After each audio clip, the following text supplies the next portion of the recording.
I'll start with a question for Shishir. So Shishir, one of the most frequent questions that comes up to us is that, like, how do you go about thinking of as your logistics strategy, that at what point do you go for multiple courier partners? Or if you have, let's say, two different courier partners, what is that point when you think that you have to get a third courier partner and then a fourth courier partner, right? So this is something that people keep on thinking about, and that what we have seen is that generally some triggers which lead you to take the decision that now I want more partners in my business. So yeah, what has been your strategy and what are your thoughts on those triggers for adding courier partners? So yeah, sure, Naman. I think adding courier partners is a factor of where your business is with respect to maturity.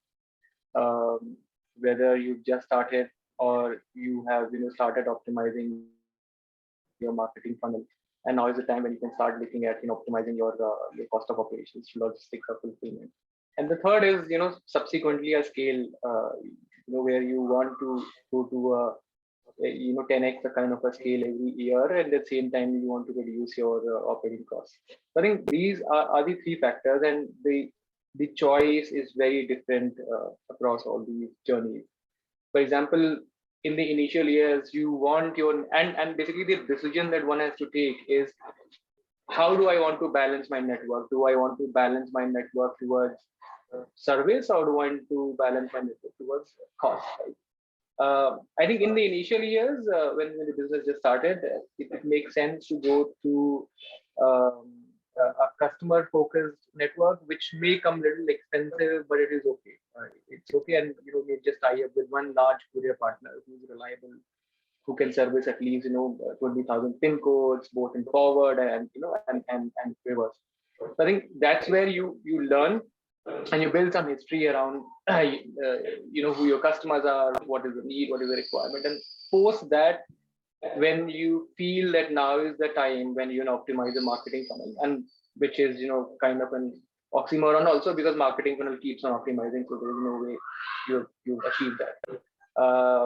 So once you kind of achieve a certain CAC, and then you believe that now is the time for me to have two courier partners, because your scale has improved, so you do not want to focus or let your entire load to be dependent on one partner, because anything that breaks with that partner, if any of the hub breaks, any of their supply chain breaks, or let's say you become not so greater priority for them, you start so then mostly from a diversification strategy, you should have at least two courier partners, again equivalent in terms of reach, and probably a little neck to neck or little lower in terms of the cost. Now at the third scale, you know your business has scale, and you're now going for a 10x scale or 20x scale in a year. That's when you need to bring in specialists. And these specialists could be a person who can, a courier partner who can be very focused towards a specific region, a specific zone, a local, hyper-local, zonal. I think these are the trigger points, and it all depends on how you are maturing. Having multiple courier partners when your volume is not enough, I think will not, basically you'll not be able to gather enough attention for from these multiple partners at a lower scale. So that's in my view, this is how the journey should be. Interesting that you spoke about like the change in focus from customer service to cost as well. Like, how do you as a leader define the KRAs or KPIs for your operations team, and do they also change with the stage of the organization? Yes, absolutely. So Naman, I think the first KRA that mostly from the point of view of both customer experience and the cost is how much is your regional utilization. That means how many shipments are we delivering within zone A, B, or maximum B or C, right? C is metro to metro, which is making sure we are delivering all our shipments within 3 to 4 days at the max 4 days. That's a very good stat, and that's a very great customer experience that can be delivered. So the first KPI that is being looked at is the RU percentage. How much percentage of your regional utilization is happening. The second metric is your first attempt SLA percentages from a courier partner point of view. Not delivered because between first attempt to delivery there is probability of it becoming an NDR and then re-attempt NDR. So first attempt SLA of every business who should aim for minimum 95% first attempt SLA. So these are the two key matrices that are looked at, and then the third metric is your cost, your average forward shipment cost, your average RTO cost, your average cost of return, and then what is the cost of the shipment after excluding RTO and return, which is basically from a P&L point of view. Mostly, I think these three are the main matrices which determines that how your logistics operations is moving and in which direction. Right, so delivery percentage, and then your essentially the ship to delivery metric for the first attempt. And we have seen that a lot of organizations actually measure that metric as long, or they don't even measure the first attempt like efficiencies other than they end up measuring the entire one, and then of course cost. Okay, so moving this to Achin, and Achin, you spoke about how you have been looking at logistics from an analytics standpoint, right? So what are the different metrics that you measure on a daily or weekly basis to monitor the performance of your shipping operations of your logistics partners? Sure. So I would say the primary metrics not very different from what Shishir said, right? But basically, the most important metrics are always going to be cost within SLA, where so I would split that into two. One is like, let's say, average number of days that it takes to make that first attempt, right? And then secondly, how many of them are within SLA? And then that SLA could be like the courier partner's SLA, or it could be the customer's SLA, right? So I would say average S2D is probably the most important one for us in terms of optimizing, because customers ultimately care most about how quickly the shipment reaches them, right? But of course, also 95% SLA, completely agree with that. That should be like a benchmark for any business at the same time. From a customer perspective, from the courier partner perspective, courier partners are different kind of ways of setting their own SLAs. Some are aggressive, some are not. So that's something that we use internally, for example, to negotiate with them and things like that, but not so much from an overall strategy standpoint. Apart from that, of course, RTO percentage, right? So I would say these four would be the most important ones: cost, average S2D, RTO percentage, and within SLA. This from a forward standpoint. Okay. And have these metrics like changed over the years? Is there a different focus, and especially like was there a different focus last year as compared to now when most of the operations are open? Sure. So so I would say cost has always been a very important metric for us. But as a business, I mean, since in the case of Bewakoof, the thing was that we were we were not a investment driven business. We were a bit, pretty much like bootstrapped in the first several years, actually, maybe till sometime till a couple of years back. We were extremely cost conscious. So I would say that cost was one of the most important metrics to start with. But now, as the business matures and as there's more let's say breathing room, or kind of more space to think more holistically and more from a customer backward standpoint, basically service has become more important for us in the last 1 or 2 years, and we've been okay with increasing costs to some extent to make sure that we give customers a great experience, and secondly, our RTO percentages also go down as a result, which also impacts cost. And yeah, I mean customers being happy leads to customer retention, which ultimately will help the business, right? So it's a long-term bet in that case. To answer your question about the last 1.5 years, since the lockdown, how the metrics have changed. One is we've seen RTO percentage going down, right? I think that is an industry trend that is probably happening across most brands probably. As the e-commerce industry in India is maturing, logistics partners are also becoming more customer focused, and so they're also focusing more on service, right? Making sure that they also control RTOs. Also, possibly because online payments is becoming more important. Even courier partners are giving online payments as an option at the time of delivery, and but I think overall they've put in a lot of checks and balances in place to kind of control RTO. So that's one trend that we've seen. Since I said for us cost became uh, relatively less important than service over time, we've made sure that our delivery times have become better, right, over the last few years. But last 1 year, what's happened is that I think during COVID lockdown, at least the first 6-8 months, it was air was completely off. It was everything was on surface.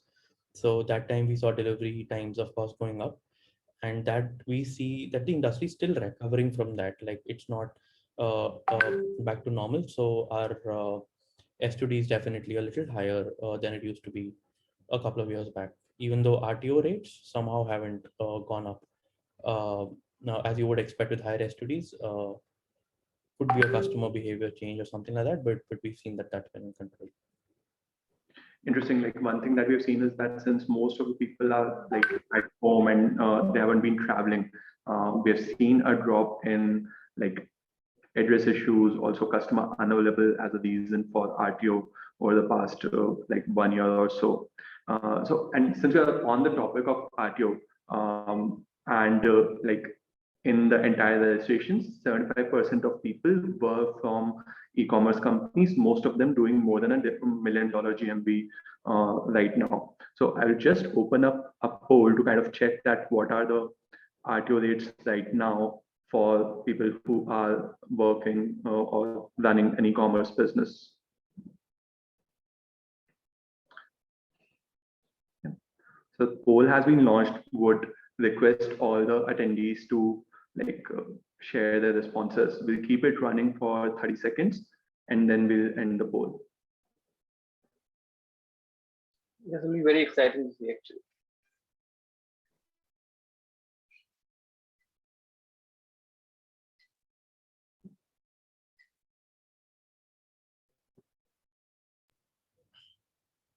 Now, one question: are you looking for overall RTO or COD RTOs?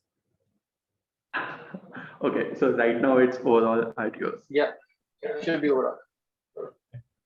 Very interesting point that we should actually like break when we are looking at it from a matrix standpoint. We should break it from a payment mode perspective as well. Well, it's kind of a no-brainer. We know the numbers, right? Yeah. And the obvious reasons as well. So. Okay, we'll end the poll. We have 29% people who have responded with less than 5% as their RTO rates, 19% people with 5 to 10%, and 13% people are in 10 to 15, 13% again in 15 to 20, and 13% in more than 20% as well. But it's very interesting to see that we have 29% people in less than 5% RTO rate, which is like incredible. Which is incredible, actually. Yeah. Now the question to those 29% is that are you not doing COD at all on your website? Yeah, like that might be one part, or maybe it's like it's also the first option in the list. So yeah, we could see some data deviance over there. The other factor will be that we are from a fashion, we're discussing from a fashion standpoint, but a lot of other industries like maybe groceries or other high intent goods would have like much lower RTOs. High intent goods will have much lower RTOs. Yeah. Okay, so that kind of like brings us to our next section here, which is mostly around RTO rates and reducing the overall cost of logistics. So Achin, over here, like as Beepoof.com has scaled so much, right?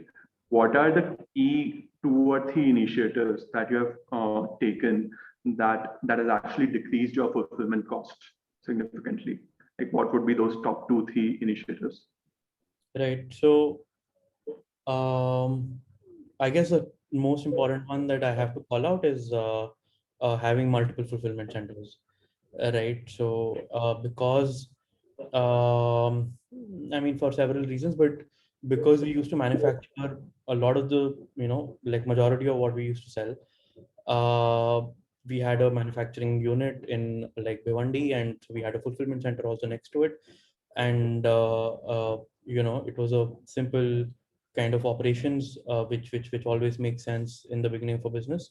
But as you scale, that will increase your costs as well as uh, not give a uh, not give a top-notch experience to customers because it'll take time for the shipment to reach them. Right. So I think we did this about 1 year and a few months back that we opened 2 more fulfillment centers. We made it 3, and now we're in the process of making it 4.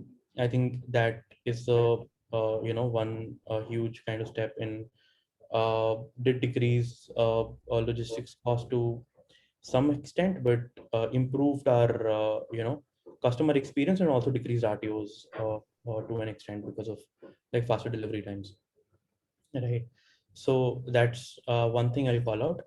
Um, Other than that, yeah, I would say like uh, integrating ClickPost was one of the factors. This was about a long time back now, right? 3.5, 4 years back. So actually, the this is a call out because at that time our RTO rates were very very high, much higher than they are today. So it was a like a low hanging fruit for us, and having an automated flow for NDR was very important because we are operationally lean and we wanted to stay like that. So while we did set up a call center for NDR, at that time it was not, we knew it's not optimal. We thought we should try it, and then it did not really turn out to be very useful. Yeah, so we discontinued that and we moved our NDR flows to IVR and SMS soon after that. Right. So of course we have some manual calling as well, where customers face real issues. I mean, the courier partner register is a real issue that we know that is a, like an address issue or a phone number not found or something like that. So we make sure that we do that as well, but we only do that where we know that there is a case of, we need to solve a problem, as opposed to just call the customer and ask if they want it or not. For that, we rely on IVR. So that's something that we have had live for a while now, and we've seen some impact on that. Thirdly, I'll call out something that actually was a bit of a surprise for us, to be honest. It was, I mean, I would say it was an so basically we used to charge 25 rupees for every COD order. Rather, we used to charge 25 rupees for every piece in every COD order. This was kind of in tune with what logistics companies charge, like e-commerce companies, right? So we thought it's very logical and natural to pass that cost to the customer, or rather not pass that cost to the prepaid customers, to make sure that they get that benefit. And we also reduce our COD percentage as a result. But I mean, it was something that was debated several times for several reasons, because it was, of course, it would be a conversion. From a conversion standpoint as well, you would, have customers think twice about paying this fee. So, especially in the Indian context, where I think people do not want to pay for services or extra, particularly COD isn't even seen as a service, extra service, right? So, when we removed it, it was very, very interesting that not only did we see conversion go up, we also saw RTO rates go down. And of course, I'm talking about COD RTO rates here. Overall RTOs actually pretty much stayed similar, because the decrease in COD RTO, right, compensated for the increase in COD percentage. Right. So it was a very interesting kind of experiment and outcome. And would say basically what we really learned out of that was always understand and align with the customer's needs, right? Customers have several needs when they are making a transaction and like getting this experience, and anything that kind of becomes a point of friction or anything like that is going to affect the journey at some point of the other. And clearly this was affecting the journey at multiple points, not only during conversion but also during at the time of delivery. So this was a great learning. And along with this, I mean, it's like, I guess, pretty well known that if there is a, let's say, significant discount on a order, or if there's a coupon associated with an order, it is more likely to get delivered because customers have a higher intent for that order. So I guess we took some learnings from that at that time. Very interesting. And also, you spoke about like how it kind of evolved as well as your thought process evolved. And I could see that Divya from the attendees mentioned that they actually call up all the customers, all the COD customers, to confirm if they want to accept the order or not before even dispatching the order. And we could like actually listen to Achin's thoughts that how they evolved in that sense of who to call, who to not call, where to place IVRs. We have some questions coming in from attendees as well, and I would also request panelists, as you get time to kind of like type answers over there. I would pick one up here. I would actually pick up a couple over here right now. So one is from Surya Narayanan. Shishir, this for you. Like, is there any ideal percentage share that you aim for COD versus prepaid split? I think varies from business to business, someone, but currently looking at the current situation, I think businesses must aim minimum 50% sales from prepaid and 50% from COD. That should be the minimum aim right now. It should continue to grow. And there are many factors, how the economy is going, how how many people are getting into digital transaction mode. So things are a little beyond our control, but minimum 50% is pretty possible, and there are levers available to achieve that 50%. And Achin mentioned one of those. Yeah. And second from Amar, which is I think very specific to Shishir's business as well. That and I kind of like pick up a question which is much more nuanced and specific, and make it a more wide-ranging one.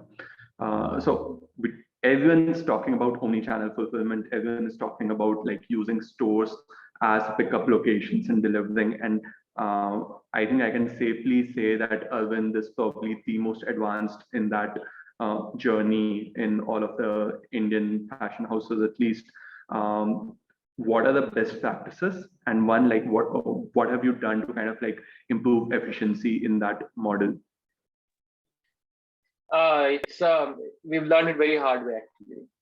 The best part is that we started it many years ago. So probably one of the pioneers of omni-channel shift from model, of omni-channel in India. So we have learned a very hard way. I think the best practice of omni-channel is making sure that your inventory integration is taken span. Right? It's not a warehouse fulfillment. In warehouse, if the warehouse says that there is one unit, there is 99.9% probability that one unit is available and is sellable. If a store is saying that they have one unit, there's only a 60% probability or 65% probability that stock is actually available. So making sure that your integration, inventory integration is as real time as possible. B, some sort of, and it's a big transformation. It's not technology; it's a people transformation. There are people who are attending to the customers, maintaining the store, holding the stock, restocking, inverting, outwarding, and they also have to do ship from store. So it's a massive mental transformation or people transformation, and that can happen, when everybody from top to bottom is aligned, right from the leadership to the people who are executing this, your L&D team. So making sure that that is reinforced, every month through training, through excitement by contests, and all those activities. So making sure that, that this mental transformation is happening and they're maintaining that inventory hygiene. Inventory hygiene means if they say that, this style in size L is available, if the system says it's available, it physically should also be available. So I think this is the basic bit. Then the second best practice that you should identify the strength of the network. And basically the strength of the network is pooling the inventory. And when you pool the inventory, it's very important that you apply buffers, you apply safety stocks. That means the probability of fulfilling that order increases to at least 98%. The warehouse operates at 99.9%. You should increase the probability at 98% at a pooled inventory. I think these are the more important, very important points to be successful. Then these are the basic hygiene. The second level which comes into is that don't see these as your stores, see these as your fulfillment centers also. For example, a brand has 400 stores and 400 stores across the country. That means by definition it can achieve more than 70% RE, or at least 65% RE, which is A, B, and C, which means 70% of the shipments can get delivered within 4 days. Once you think of your stores as a fulfillment center, what you try to do is that don't just stock what sells physically out there. You also stock what sells digitally in that area, which is getting shipped out from some other region. For example, in Bangalore, there's a denim, or there is jacket. Right? There is a customer for jacket because Bangalore, it's not a winter wear market. Nothing is good there. But now, when you understand this, it's very important to take a decision and say, I will also stock denim in a short, in a very low depth at my Bangalore stores as well. Probably will not display it, but just stock it at the back store. So that's the thought process. Start thinking your stores as fulfillment center also, because that's how you will improve your RU. That's how you will improve your O2D, which means 70% of your orders can get delivered, in less than 4 days. And the magic is that it also reduces your logistics cost. Fourth bit is that it brings a lot of credibility. When you tell the customer that your order is being delivered by this nearest store, it brings a lot of credibility that the product is authentic, that there's no chance that there's something going to be wrong with this product or with my purchase. So in a nutshell, it's a cycle which keeps on running, and what's important is to maintain hygiene, and it's not about technology. I mean, well, technology is a layer, but it's all about people.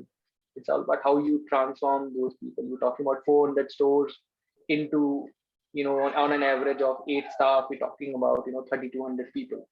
Right? So that's the transformation that has to be brought up. Very wonderful insights around there, like not just technology as a lever, but people transformation, culture, everything needs to change and be driven with that mindset.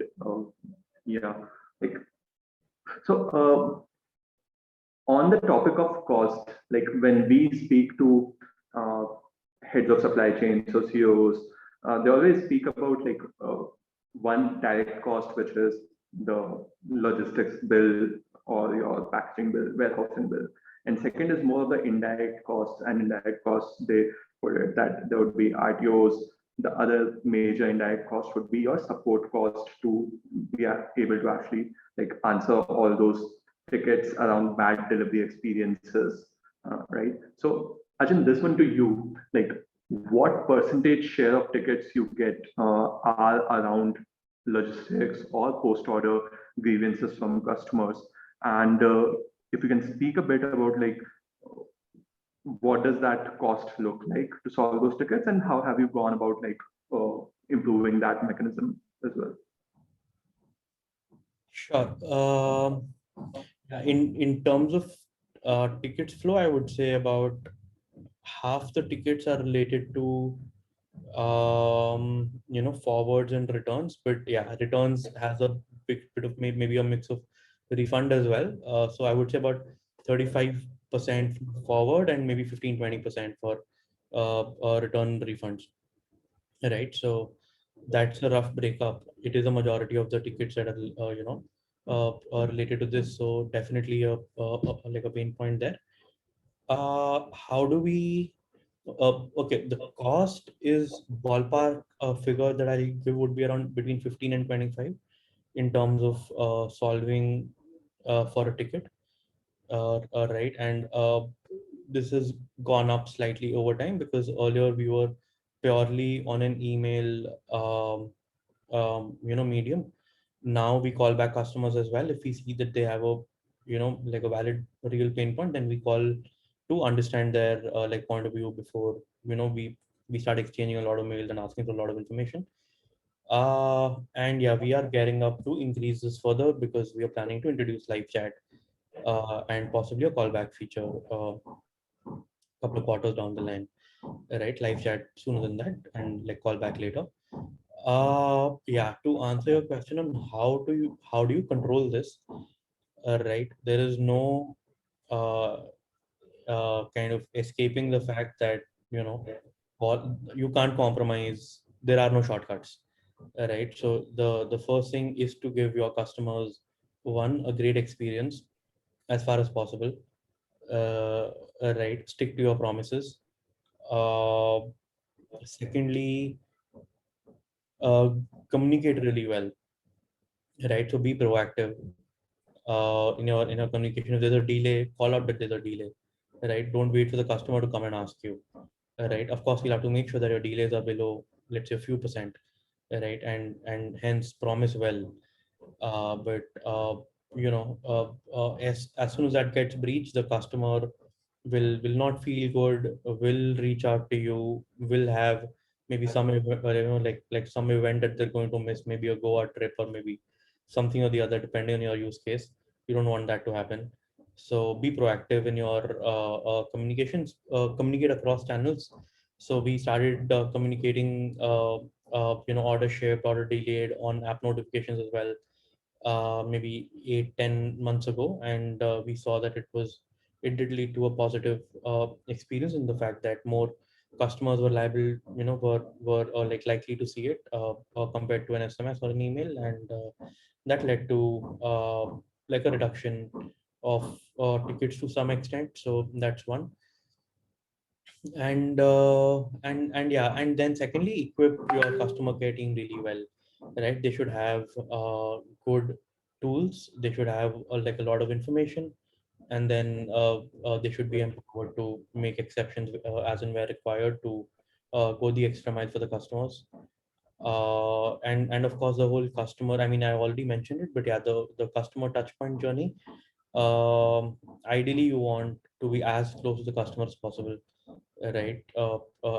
At the expense of, while keeping your costs low. So that's something that every business kind of has to figure out for themselves, in the sense that what's the right strategy. But basically I would say that again, we were on the cost efficiency side earlier, and so we got a chatbot which checked whether we are breaching the promise, and if we are breaching the promise, then let the customer raise a ticket. Otherwise, give them the information that they need, and make sure your processes are good. And but we see that, as you get larger customer and like the e-commerce ecosystem is, maturing, becoming better, the benchmarks are going up, and you want to become a larger brand, or you're like tapping into market that might not be most loyal, or kind of, most not everyone is coming for your brand per se. They're coming for, value, and they're coming for good experience. And so give them go the kind of, chat with them, talk to them, um and yeah, but of course, I mean, do that on a need basis, as and when the customer really needs it, basically. So, I do remember that I think like Bearcoop was probably the first customer that like when we were pitching, and that was probably like 1 year into ClickPost existence. The learning that logistics data or like the data that ClickPost provides is very useful for the customer service teams, customer support teams, in addition to the logistics teams that we had been pitching to. Like that was an eye opener for us as well. Before that, we also were not aware that this is kind of like the importance of logistics data for customer service teams. And I remember in those days, like talking to Ajay and other people at Big Group and realizing that we need to do something to like have formats of data that can be consumed by even the customer support teams as well. So moving to like, actually, let's pick up a question from the audience over here. And Shishir, this one's to you. So it's about reverse logistics, and I would even add exchanges to that because there's a lot of talk now of having exchanges. One, like any best practices around reverse logistics and exchanges, and how do you work on reducing the cost as well? Because there are multiple ways to do it, like normal returns, QC returns, exchanges, etc. Like, how do you work on the overall cost of reverse logistics, and what are your thoughts on like the best practice, how to manage the return process? So now I think what with respect to reverse logistics is just not the cost of reverse, but the cost of getting the wrong reverse. So typically if you segregate these shipments between value and value plus and premium, the wrong returns usually do not happen more in the value segment. So below 800, 900 rupees, it doesn't happen. As the product value increases, the amount of wrong returns that you get is really, really high.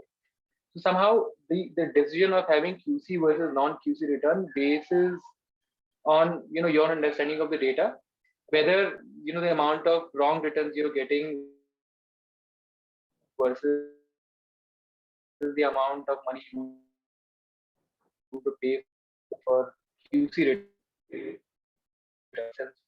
Makes sense. I mean, I think it's not. It's a. Am I audible, Naman, or? We just lost you there for 5 seconds, but now you're audible. Perfect. So what's important is that to know what is the cost of doing QC. However, I'd always recommend to have QC whether your business is in value segment or premium plus, because as we all know, there are people who have their business of and I think they've made like fortunes of by doing this. So it's important to have and special thanks to the ecosystem, the logistics ecosystem, who brought this in a service to everybody. It's open for everyone now, for any business to be can avail. So that's really important. So having QC is important. So one, as I said, evaluate between the cost of return versus the cost of wrong return, and that's how you take the call. What was the second question, Naman, around return? So, like exchanges. Exchange. Yeah. So yeah, exchange is an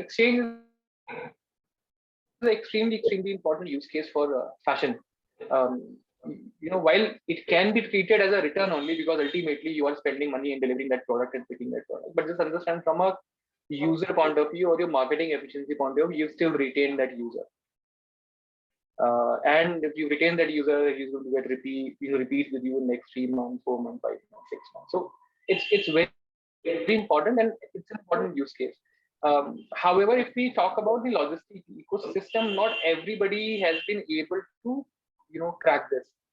And as we know, we are working with ClickPost to solve that problem for us, because we want that experience to be seamless. We did some hackish way, but it just caused a lot of pain to the customers, a lot of tickets going in non-communication. So we want to do it very seamlessly, and working with ClickPost on enabling that along with 1 or 2 courier partners for us, because this ensuring that, for example, there are 2 kind of exchange services available right now. One is your exchange gets picked up first, and then your return gets picked up first, and then your product gets delivered. It's a very bad experience. I mean, you're making the customer wait for more 4 or 5 days actually, right? The best experience is that the person who's going to deliver the replacement product, they delivers the replacement product and picks up the wrong product or the return product. So that's the second one is the best approach, and and I'm hoping that if this ecosystem further evolves, whereas reverse QC has evolved, this exchange ecosystem further evolves, and I believe there'll be a lot to be done by ClickPost and courier partners, in involving the ecosystem and putting all this on Naman's shoulder to solve actually. But it's a very important use case for apparel for sure. Definitely, Shishir. And this is a focus area, I think, for us as well. And as you rightly mentioned, that there are hackish ways to do it right now, but actually, if it's the entire ecosystem, they come together like the logistics partner, and I kind of relate it with that failed delivery piece as well. That probably like a couple of years back, failed deliveries and then QCs and all. We saw a lot of change in the entire logistics ecosystem. We were a part of that. We spoke to a lot of business partners, got a lot of APIs and all developed and as well. And I think now like we are seeing that shift to exchange as well. And you spoke about like retaining the customer for that marketing spend as well. And like I see a lot of early stage companies, especially, who don't focus on like RTOs and delivery experience as a part of customer retention as well. Was in those days it's mostly about like how do you get your initial customer acquisition cost right, and like you acquire customers via Google, Facebook, etc. But customer retention is like the key to actually building a huge brand. And Ajin, there a question for you, like as you're leading the product for the entire post-order piece, what are the metrics you monitor? How do you go about like finding the gaps in post-order experience? And like what are the best practices around it?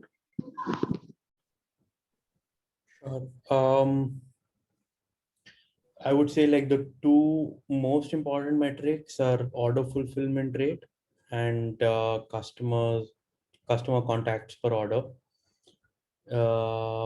Right. So order fulfillment rate, of course, is a very broad metric. We'll have RTO, returns, cancellations. You'll have to deep dive into each of those. And customer contacts is, of course, important.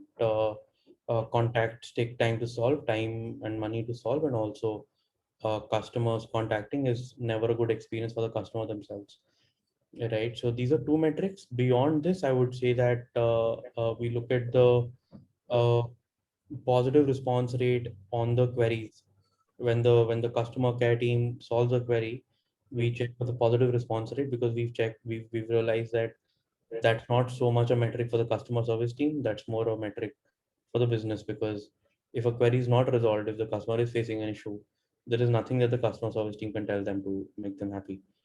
Of course, they're interrelated, but and we saw this in the chatbot also. So the chatbot CSAT is the another metric that we track, which is how much are the customers liking the chatbot experience. And again, customers don't just come to chatbot. It's not a discovery flow. It is an intent flow, and the intent is to solve a problem.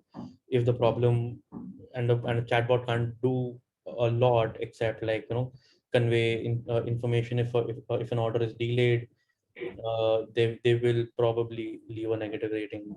There's not much the chatbot can do. So I would say these 3-4 metrics are what we track, but more importantly, it's a qualitative data, right? So understanding what the customer queries are coming about, right? Either tagging the queries and understanding that breakup, or talking to your customer service team on a weekly, bi-weekly basis to understand that and how it's changing. Same thing on the chatbot. Understand what customers are talking about. Read Play Store reviews. We have a feedback section on the website. We take feedback at the time of placing the order, at the time of delivery. So as a team, we lay a lot of focus on this to make sure what customers are talking about, because customers, I mean, they're right most of the times. I mean, because it's ultimately they're the ones giving the business, so they might as well be right. So right. So I would say that these are the primary kind of metrics for us. And of course, we launched Exchange 3-4 months back. So now that's something that we track as well. And definitely, it's been a big plus for the business. It is absorbing like a good fraction of the returns from a like fashion standpoint. It's a significant use case anyway. So yeah, between 20-30% of the returns it is absorbing for yeah, to add that. I have some very interesting questions that like come into my mind listening to that answer. But before that, I think like we have another poll over here, which is around shipping challenges. So let's launch this and get the response. The question is, which amongst these being poor customer experience, cost, limited tracking visibility, RTO rates, or just managing multiple carriers, what's the biggest shipping challenge for everyone out here? Just will have it for 20 seconds. And let's keep the discussion going in the meantime. Achin, you mentioned about contacts per order, and we believe that's one of the most important metrics as well. But we see barely any brands actually track it till the time they are like on a much more matured journey and when they have the team in place. Can you throw some light around one, when did you start tracking that as a metric? And second, who owns it as well? Is it the product team? Is it the customer service team? How do you go about like reducing it? Right. So we've been, I would say, calculating it for a long time now. I mean, we've been around for 9 years, so we've been tracking it probably for the last. I mean, yeah, I joined 5 years back, so like pretty much 4-5 years at least, but not very actively have we been doing something about it, to be honest. So I mean, we of course did a lot of things in a strategic way even earlier, but it was difficult to track like on a continuous basis or have it as a top metric, etc., etc. So like you said, completely right. Right, this is not a focus, and which is a which is logical, which makes sense, because you should let customers come to you, right, in the beginning. You should know the customer pulse. You should feel that pain, when you talk to a customer, when you do customer calling as well, when I call customers to understand something, you realize that how much of a real problem it is, right, whatever the problem it is that they're facing. I mean, they returned a product, and they're expecting, let's say, 500 or 1,000 rupees to come back. It's a real problem. And even if it has come back, but we've not communicated well that it's come back, it is a very real problem. So I would say that it's okay to let customers come to you in the beginning, and so that you have the pulse of the customer. But as you scale, it would become a significant overhead. And of course, you want to you want to put effort in making sure that customers get that top-notch experience where they don't need to talk to anyone to make a transaction ultimately, right? So that's how I would put it, that as you scale, it would become more important. Who owns it? Again, I would say it's not good question. It's not a single ownership. Ideally, I would say product should own it. The customers are coming, but it's not. I mean, service is not just product, right? The actual delivery, when is a courier partner picking up the product, right? So logistics and operations play a very key role as well. And ultimately, the pain point is of the customer service team. When too many contacts come, they want it to be predictable. So of course, they're going to spend time into understanding what's happening, and like giving us insights, or letting us know what they expect of us, or how we can help them out in that. So I would say it is a co-ownership of all three. Uh, Me being in the product team, we do have someone who owns it from a product standpoint, but I can't say that we have complete ownership or something like that. So yeah. So one last question before we pick up a couple more questions that are there from attendees. Shishir, this one to you. Like for people who are running online businesses, what are the key trends you see emerging in the next 2 years that all of the entrepreneurs should be aware about or should look at more from a forward-looking point of view? Okay, and this has got nothing to do with logistics? Yeah, this one's more of like, what's the overall, how do you see the next couple of years evolving for online businesses? Nothing on logistics. Absolutely. So if we look at the current, growth that the online business saw in the last 1 year, is probably that we would have seen in the entire decade. So, I mean, this entire industry has experienced a time travel. So for sure, it's a leap that the industry has taken. The good part is that probably this leap was because of stores not being available, and that's why people organically came onto e-commerce. But I guess this trend is going to stay, and this base is going to grow, and that's the outlook that I have. But at the same time, there is a lot of proliferation of small websites or individual websites, and new brands. I guess this all will start getting aggregated in the next 3 years, 4 years, and we already know this Thrasio style startups are going to do that, right? So the lot of bargaining power is going to now be there with the e-commerce players. I think if you look at it right now, the bargaining power is with the biggies, and when there are e-commerce, other e-commerce players who have a fair bargaining power.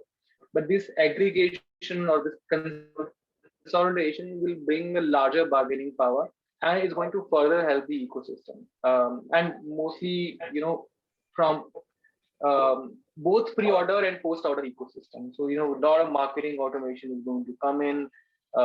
Even services that are available are going to become more cheaper, and the post-order services that are available are also going to be more cheaper. So all in all, from an industry point of view, I see that it's a very positive movement that happened, and the outlook is also very, very positive. What the businesses will need to do is quickly, if they have not fixed their basic, for example, RTO percentage is a basic problem and has to be solved.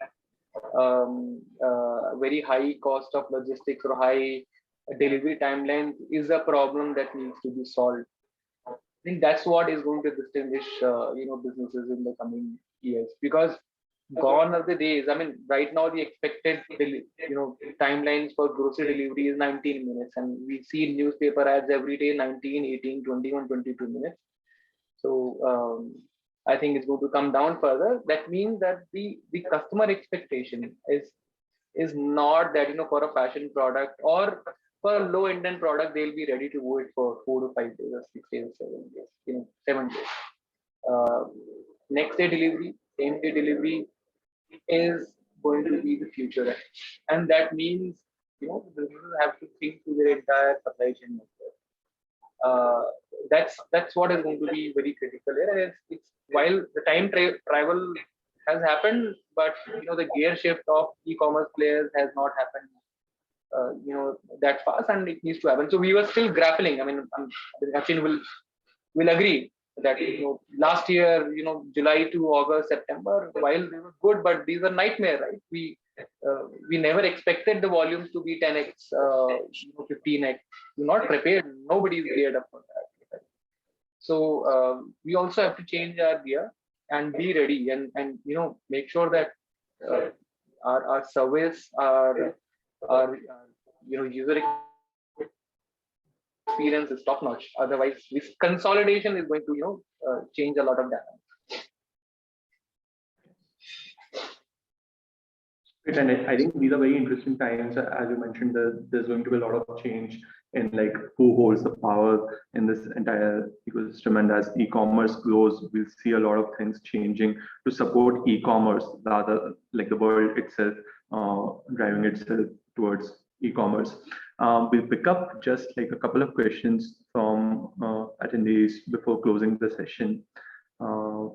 One is a very specific one. Is there a mechanism where we can eradicate duplicate order dispatches, where people place two orders, one is with discount, one is without a discount, and you just know that they're going to cancel it, especially during sale times or towards the end of sale times. Has anyone of you seen such a problem of like the same person placing duplicate orders, and have you done anything around it? So I can take this one, Achin. And the first rule is do not bring a lot of variability in your discount. If you don't bring that much of variability in your discounts, which means that variability is 5% or 10% between your peak period and non-peak period. Don't bring that much of variability. If you bring that variability, there is a high possibility that these duplicate orders will come. The second way to do is that you don't try to solve this problem. Let a algorithm or an engine solve this problem for you. Okay, and the good part is that this ecosystem is also evolving a lot. There are predictive engines already available in the market. How accurate they are, debatable. How much value can they deliver? Again, debatable. But as an e-commerce player, we should also support that ecosystem. And these predictive engines should decide whether you should be shipping out that product or not. And I think they can do a brilliant job. It's just that they have to learn through a lot of data, and businesses just needs to have patience that for that engine or algorithm to learn data. Let that algorithm decide whether you should ship out or not. Picking the second question, and there's a question around how to identify fake delivery attempts, but I would take that one and ask the person to kind of take a click post demo, because there's a lot of things that we have done to help with data and workflows to identify fake attempts from courier partners. Plus one there. There are questions around, there's a question from Arvind that how do you implement warranty and return policies for marketplaces when you're like doing your business with marketplaces? I would flip that around, and since Webproof is in the process of establishing a marketplace, like how much control do you give on warranty and return basis? Webproof, the brands were listed on Webproof. Achin, like, is there a plan around it?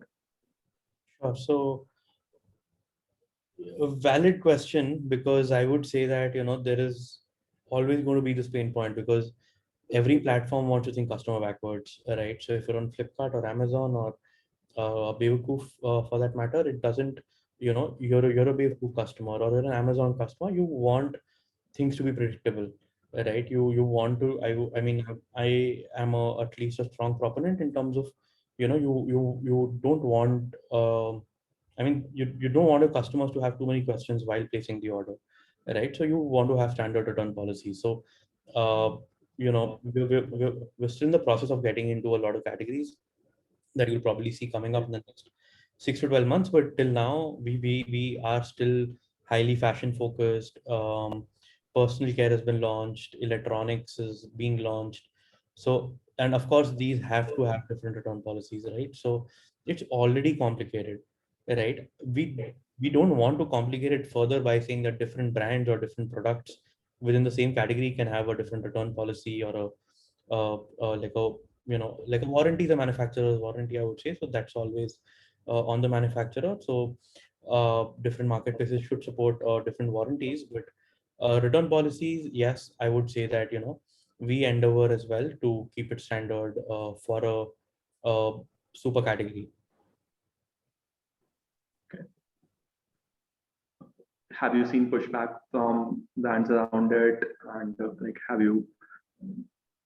you deal with such pushbacks? Do you think this would remain standard for all brands in the next couple of years as well, or do you think that people would have more control over their own warranties and return policies? Yeah, so we have seen some pushback. We have seen some kind of sellers coming and saying that no, we don't do it like this, we do it like that, and it doesn't really matter, right? I mean, to a platform like Webproof, it shouldn't, because anyone who really wants to do good, great business should work in synergy, right, with their partners, and the basically the strategy or the agenda should be streamlined, or should everyone should work as a team, right? So if you kind of get a different uh, uh, opinion or this thing agenda, it's going to cause a lot of conflict, because if you do it like uh, this we have 70 other brands, right?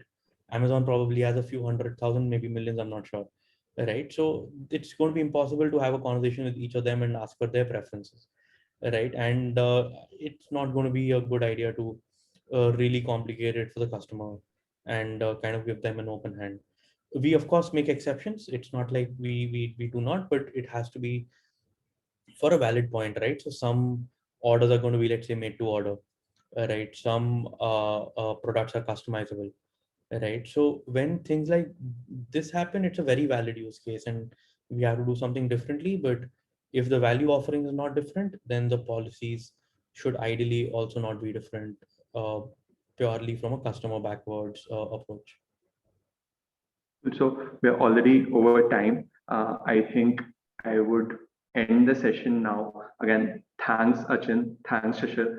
That was like a very insightful session, with a lot of details as well, which you normally don't get to hear from experts around. And everyone who attended, thanks for the time. Thanks for the time on a Saturday afternoon. If there are more questions, mail them to us, and we'll get back with answers. I would end the session now. Bye, Jen. Bye. Everyone, it was nice doing this. Bye everyone.